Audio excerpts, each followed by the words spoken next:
Selamat pagi, kita akan menerima firman Tuhan untuk hari ini. Marilah kita terlebih dahulu berdoa. Kasih karunia dan damai sejahtera yang dari Allah Bapa dan dari anaknya Yesus Kristus menyertai hati dan pikiranmu.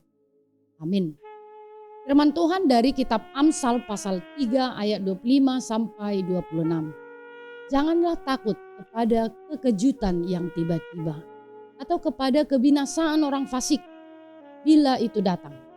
Karena Tuhanlah yang akan menjadi sandaranmu dan akan menghindarkan kakimu dari jerat. Demikian firman Tuhan. Bapak Ibu dan kaulah muda yang Tuhan kasihi, hidup di dunia ini penuh dengan kejutan. Kadang menyenangkan, kadang juga menakutkan. Dan tidak ada seorang pun yang tahu apa yang akan terjadi besok. Terkadang dalam sekejap hidup bisa berubah. Ada kabar duka, musibah, kehilangan pekerjaan atau masalah yang datang mendadak, dan badai itu tidak pernah mengetuk pintu terlebih dahulu. Ketika hidup berubah dalam sekejap, ketakutan bisa langsung melumpuhkan kita. Akan tetapi firman Tuhan hari ini berkata, janganlah takut kepada kekejutan yang tiba-tiba, karena Tuhanlah yang akan menjadi sandaranmu. Ini bukan hanya sebuah nasihat untuk tetap tenang, melainkan undangan untuk bersandar kepada Tuhan, Sang penopang yang tak pernah goyah, bahkan di tengah guncangan terbesar sekalipun. Raja Salomo menulis ini bukan untuk menyepelekan rasa takut, melainkan untuk mengarahkan kita pada satu-satunya sandaran yang tak tergoyahkan. Dunia bisa menawarkan banyak pegangan, kekayaan, jabatan, relasi, atau kecerdasan. Tetapi semua itu bisa hilang dalam sekejap. Hanya Tuhan yang setia dan sanggup melindungi kita dari jerat-jerat kehidupan. Ada pepatah yang mengatakan sedia payung sebelum hujan. Pepatah ini mengajarkan kita untuk bersiap menghadapi kemungkinan buruk. Sebagai anak-anak Tuhan, kita diajak melangkah lebih dalam, bukan hanya mempersiapkan diri, tetapi juga memastikan kepada siapa kita bersandar. Karena sehebat apapun persiapan kita, hanya Tuhan yang sanggup menuntun dan melindungi dengan sempurna. Amsal 3 ayat 5 mengingatkan, percayalah kepada Tuhan dengan segenap hatimu dan janganlah bersandar kepada pengertianmu sendiri. Saat badai datang kita tergoda mencari pegangan duniawi, menabung lebih banyak, berinvestasi lebih agresif atau mengandalkan orang lain. Dan tetapi berkali-kali hidup membuktikan hanya Tuhan yang bisa diandalkan. Ketahuilah ada begitu banyak jerat dalam hidup ini. Keputusan tergesa-gesa karena tekanan ekonomi, pergaulan yang menyesatkan, tawaran bisnis yang tampak manis tapi menipu, godaan untuk berbuat curang, atau rasa putus asa yang membuat kita nyaris menyerah. Firman Tuhan hari ini memberi jaminan jangan takut. Tuhan sendiri akan menjaga dan membebaskan kita dari jerat-jerat itu. Asal kita tetap bersandar kepadanya.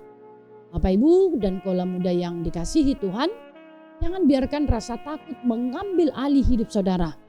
Jangan biarkan kekhawatiran akan masa depan mencuri damai sejahtera yang Tuhan sediakan. Hari ini, mari periksa kembali kepada siapa selama ini saudara bersandar. Apakah sudah sungguh-sungguh bersandar pada Tuhan atau masih menggenggam hal-hal duniawi yang mudah goyah? Mari kembali bersandar penuh kepada Tuhan. Ia adalah sandaran yang tidak pernah mengecewakan. Dialah payung yang tidak akan bocor saat hujan deras, badai kehidupan datang. Dia sanggup menolong saudara, menuntun langkah saudara, dan menjaga saudara dari jerat-jerat yang tersembunyi. Kali lagi, bersandarlah pada Tuhan. Amin, kita berdoa. Terima kasih ya Bapa untuk firman yang telah kami dengarkan. Kiranya kami boleh berpegang teguh kepada firman Tuhan, sehingga kami boleh melewati setiap suka duka dalam perjalanan kehidupan kami ini. Kami percayakan seluruh jemaat Tuhan hanya ke dalam tangan pengasihan-Mu.